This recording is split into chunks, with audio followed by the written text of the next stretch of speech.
मित्रों, आज मैं आपको एक बहुत ही दिलचस्प और अच्छी कहानी सुनाता हूँ, जो कहानी आपके जीवन को बहुत ही शिक्षित करेगी। और इसे ध्यान से सुने, बच्चों को भी सुनाए। यह कहानी बहुत ही दिलचस्प है। कहानी 3 दोस्तों की है। वो तीनों दोस्त पेशे से चोर हुआ करते। बात बहुत दिनों की है। बिहार राज्य के मुजफ्फरपुर जिले में मुजफ्फरपुर जिले के मुजफ्फरपुर शहर में ही अजय, विजय और संजय 3 चोर रहते थे। तीनों को थोड़ा थोड़ा विद्या का ज्ञान था। तीनों चोरों को विद्या द्वारा कई सारी चीजें प्राप्त थी। तीनों को इतना कम विद्या प्राप्त था कि ज्ञान प्राप्त होने के कारण उन्हें बहुत ही घमंड था। विद्या थोड़ी थी लेकिन घमंड ज्यादा था। विद्या द्वारा तीनों चोर शहर के बड़े बड़े लोहे की तिजोरियों को चुटकियों में तोड़ देते थे और बैंकों को लूट लिया करते थे। इस तरह तीनों चोरों ने शहर के लोगों में नाकों दम कर रखा था।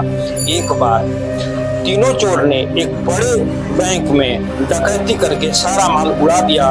तब पुलिस को खबर हुई तो तीनों चोरों को पकड़ने के लिए तलाश करने लगी, मगर तीनों चोर पास ही बने एक घने जंगल में भाग गए।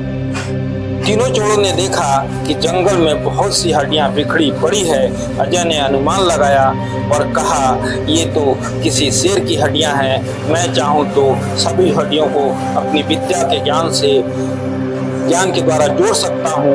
विजय को भी विद्या का ज्ञान का घमंड था, तो वह बोला, अगर मैं ये शेर की हड्डियां हैं तो मैं इनकी अपनी विद्या द्वारा शेर की खाल तैयार कर उसमें डाल सकता हूँ। विजय और अजय की बात सुनकर संजय का भी घमंड उमड़ पड़ा और उसने कहा, तुम दोनों इतना काम कर सकते हो तो मैं अपनी विद्या द्वारा इसमें प्राण डाल सकता हूँ। तीनों चोर अपनी विद्या का प्रयोग करने लगे।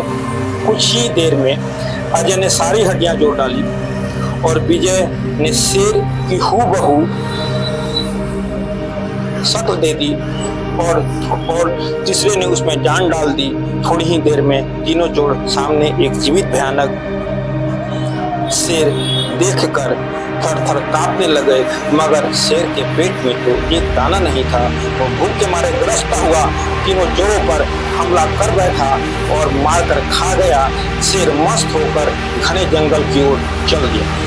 मित्रों, मैं इस कहानी के माध्यम से आपको ये बताना चाहता हूँ कि कभी भी हमें अपनी शिक्षा पर घमंड नहीं करना चाहिए और घमंडी हमेशा दुख का ही सामना करता है। यदि तीनों चोर अपनी विद्या का घमंड नहीं करते तो उन्हें जान से हाथ धोना नहीं पड़ता। हमें अपनी विद्या का प्रयोग अच्छे कामों में और सोच समझ कर करना चाहिए। धन्यवाद, नमस्कार। मित्रों, अगर ये कहानी आपको अच्छी लगी और ये अच्छा लगा आपको हमारा सुझाव, तो आप इस चैनल को सब्सक्राइब करें, लाइक करें, कमेंट करें और हमें बताएं कि कैसी लगी यह कहानी। धन्यवाद, नमस्कार, फिर मिलेंगे।